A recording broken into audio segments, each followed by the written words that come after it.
Yeah. You know, Luceville, Minnesota Bigfoot Research Team here with team members Pops and Joel.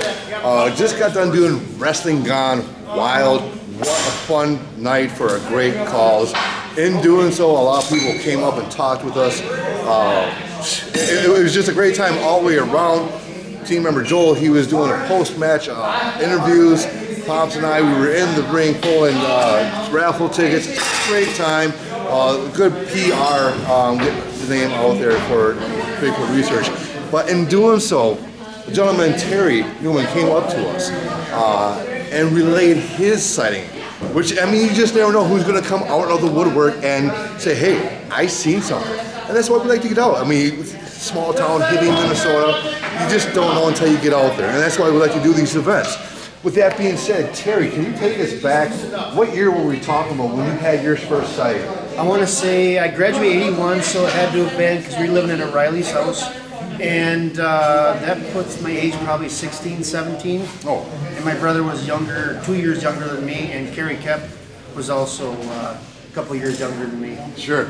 Where did it take place? Bolson Lake, Wisconsin. Being said, can you tell us what went down? How did all your sighting go about? Well, we started to walk from downtown Balsam Lake. We headed down to where I lived, which was Park Drive, and it's a small town, so you know you kind of get away from stuff like that because people don't believe you from what you see. But anyway, we were walking down, and it was a small road. You get enough to get two vehicles down, and we were walking down. I was right close to the edge of the woods, and then Billy was over here. Our friend Kerry was over here, and as we were walking down, this was right at dusk. So Okay. right I was going to ask you what time this was about. Okay. Oh. So right around dusk time. Sorry to interrupt you, but what time of year would you say? I would say it was in summertime. Oh, beautiful. Yeah. Awesome. So it's a nice, cool evening. You're walking home, dusk time, sun's getting down, starting to get dark out. What happened? On the first light we came to, because they're about 50 yards apart, and we went up to the one light and it just went out. And, it was very scary. As we looked at it, we didn't think anything. We thought maybe it was a power outage or something. So we kept on walking. We got up to the next light. It did the same thing as the first one did. Made a big loud pop and it did like an explosion. And then we got up to the other one. We looked at each other. If that next one comes and goes out, we're gone. As soon as we got up to that other one, boom, that light went out and we were gone. We booked it, I'd say probably a good mile sprinting. And then we got down to, I believe it was Idle. There's a couple resorts down there. I want to say it was. See what Mike's.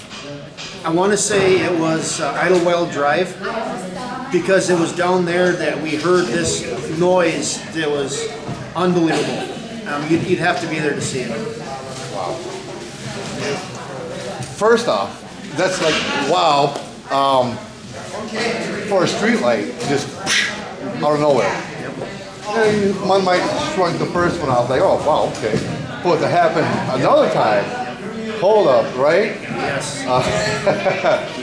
When that happened, I mean, so you heard a horn. Did you see something at all? No, at that point, when the lights went out, no, we didn't. And I'm thinking this thing, whatever it was, followed us. And it was scary. We were just talking back and forth, and all of a sudden we hear this noise. It's hard to describe. And I happened to be, like I said, I was close to the woods. So as I looked over, I heard this noise. I looked over and I said, seen red glowing eyes coming at me, looking at me. So then Carrie's like, oh, can you bring us home? Bring me home. And we're like, no, you bring yourself home. We ended up walking him. Right. Because he lived right on the end of one of the, like a peninsula or whatever. Absolutely.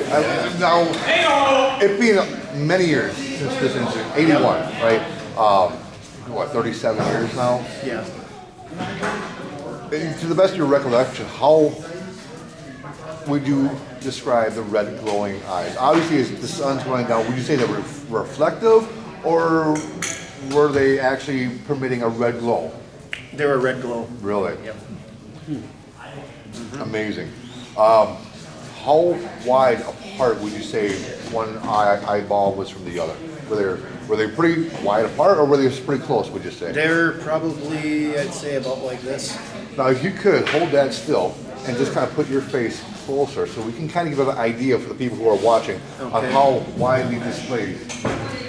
Yeah. So, This thing was massive. whatever was looking at him, it absolutely was massive. How tall would you say these eyes were? I'd say about 7 foot. I love you, Joel. At that time, was there a water source nearby? Yes. There was a swamp on the right side, and the left was the Balsam Lake. Balsam Lake itself. Yep. So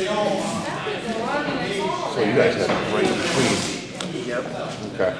About half a block from my house, where we lived. Besides the regular smell of the swamp or the lake itself, was there anything more distinct in the air that night? The distinction smelled like swamp. Yeah. Yep.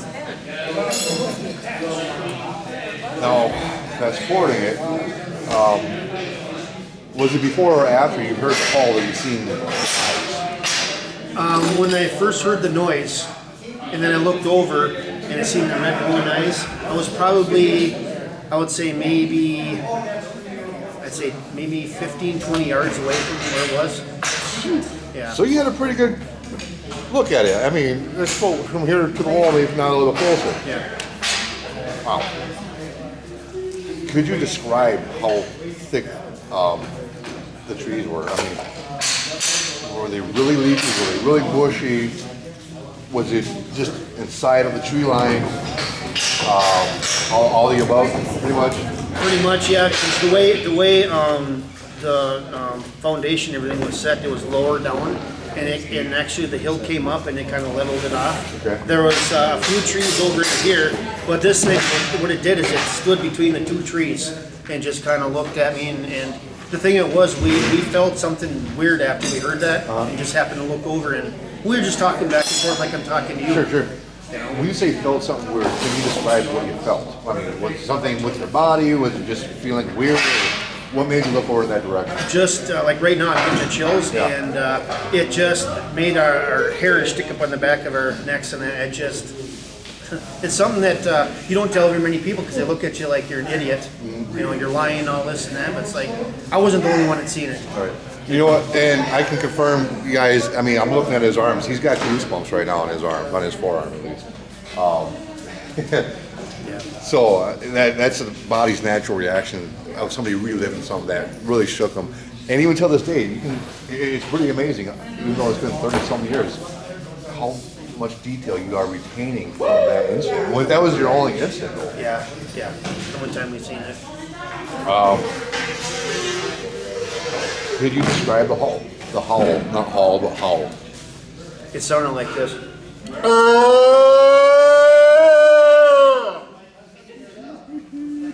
And it had us going. I mean, Yeah. something like that you can't explain. Right. You know, it happened, and thank God that my brother Billy was with and our friend Carrie. Thank God they were with, because we didn't know what was going to happen. We were Back young. up that Yeah, station too, huh? yeah. We didn't have any cameras. We didn't have nothing. We just talking back and forth. Do you guys have any questions for Terry? No, you really did a good job at explaining what you saw. And Good memory. So I do not like going out in the woods if there's lights by myself. I won't do it. Because I always get that feeling like when I'm out in the woods, like during the day, I feel like something's watching me. I've always got that phobia. And that's something that's going to stick with you for a long, long, long time because it's burned in your mind. There's that possibility that something might happen. And I get where you're coming from. You're right. It's being scared. It's absolutely. And it takes, for a grown man to say that, I admire you because there are a lot of big grown men that can't go out in the woods because of that. Yeah. They don't want to. I mean, and when they do, they usually pack some things. Wow. I gotta say thank you for coming Hey, you're forward welcome. and sharing your experience Thank with you. us. My pleasure. Just for the record, you give us total 100% for using this to put on our Facebook Yes, I website. do. In any way, shape, or form that we see fit, we want to share it. Yes, I do. Okay, thank you very much. You guys, Joel Sturgis, Mike Hexum, Terry Class B Bigfoot encounter. Lucid one coming at you live. Stay tuned to MN.B.R.T TV. You never know what's going to pop and when it's going to pop and how it's going to pop, but if it pops, we got it. Squatch on.